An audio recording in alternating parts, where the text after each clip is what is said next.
ಅಕ್ಕಿಲ್ಲ ಬೆಲ್ಲಿಲ್ಲ ಕುದ್ರೆ ಕೇಸ್ ಅಂತೂ ಇಲ್ವೇ ಇಲ್ಲ. ಹೇಟಿ ಕಿತ್ತೋಗಿರೋ ಪ್ರೀತಿ ಪ್ರೇಮ ಅಂತ ಓಡಾಡ್ತಿರೋ ನಾನು ಸಿಂಗಲ್ ಆಗಿ ಲಾಂಗ್ ಡ್ರೈವ್ ಹೋಗಿದ್ದೆ. ಅದೆಲ್ಲಿಗೆ ಅಂದ್ರೆ ಬೆಂಗಳೂರಿಂದ ಯಡಿಯೂರಿಂದ ಆದಿಚುಂಚನಗಿರಿಗೆ. ಅಲ್ಲಿಂದ ವಾಪಸ್ ಬರ್ಬೇಕಾದ್ರೆ ಸ್ವಲ್ಪ ಕತ್ಲೆ ಏನೋ ಆಗಿ ಬೈಕ್ ನ ಅಡ್ಡ ಹಾಕ್ಬಿಟ್ಟು ಅಕ್ಕ ನಾನಿನ ಅಭಿಮಾನಿ ಅಂತ ಕಿರ್ಚಿಬಿಡೋದು. ಮಾತಾಡಿದೆಲ್ಲ ಮುಗ್ದಾದ್ಮೇಲೆ ನಮ್ಮ ಮನೆ ಹತ್ರ ಡ್ರಾಪ್ ಮಾಡಿ ಅಂತ ಅಂದ್ರು. ನಮ್ಮ ಅಪ್ಪ ಅಮ್ಮಂಗ್ ಫೋನ್ ಮಾಡ್ಕೊಡ್ತೀನಿ ಕೊಡಿ ಅಂದ್ಬಿಟ್ಟು ನನ್ಗೆ ಚಮಕ್ ಕೊಡ್ತಾವ್ರೆ. ಅದಕ್ಕೆ ಗಾಡಿಯಿಂದ ಇಳಿಸ್ಬಿಟ್ಟು ನಾನೊಂದ್ ಚಮಕ್ ಕೊಟ್ಟೆ.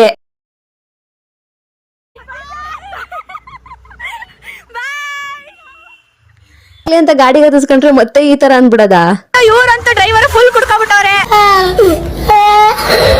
ಇವಾಗ ಮನೆಗೆ ಹೋದ್ರೆ ಅಮ್ಮನೇ ಆಫರ್ ಕೊಡ್ತಾರೆ. ಫಿಕ್ಸ್ ಚೈತ್ರಕ್ಕಂಗೆ ಇವತ್ತು ಆಂಟಿ ವಿಡಿಯೋ ನೋಡ್ಬಿಟ್ಟು ಚೆನ್ನಾಗಿ ರಬ್ಬರಪ್ಪ ಅಂತ ಹೊಡೀರಿ. Congratulation brother. ಇದು ನನ್ನ ಕಡೆಯಿಂದ ನಿಮ್ಗೆ ಸಜೆಷನ್. ಸೋಷಿಯಲ್ ವರ್ಕಿಂಗ್ ಸಮಾಜ ಸೋಷಿಯಲ್ ಸರ್ವಿಸ್. ಈ ಇಬ್ರು ನಗ್ರಿ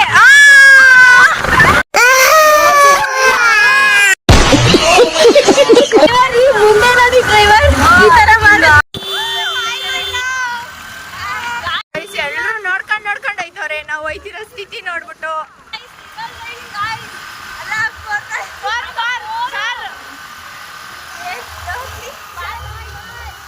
ಮೂರ್ ಜನನ ಸೇಫ್ ಆಗಿ ಮನೆ ಬಿಟ್ಬಿಟ್ಟು ನಾನ್ ಮನೆ ಕಡೆ ಸೇಫ್ ಆಗಿ ಬಂದೆ. ನನ್ಗೇನು ಪರ್ಫೆಕ್ಟ್ ಆಗಿ ಎಡಿಟ್ ಮಾಡೋದಕ್ಕೆ ಬರೋದಿಲ್ಲ. ನೋಡಿ ಸಬ್ಸ್ಕ್ರೈಬ್ ಆಗಿ. Thank you. ಬಾಯ್ ಬಾಯ್ ಮುಚ್ಚ. ಮನೆಗೆ ಇಷ್ಟು ಬೇಗ 11 ಗಂಟೆ ನೈಟ್ ಆಗೈತೆ. ಕುಡಿದ್ಬಿಟ್ಟು ಮನೆಗೆ ಹೋಗ್ತಿದ್ದಾಳೆ. ಈಗ ಬಾರಿಂದ ಹೋಗ್ತಾಳೆ. ಅವ್ರಮ್ಮ ಪರ್ಕೆ ತರ್ತಾರೆ. ಬಾಯ್.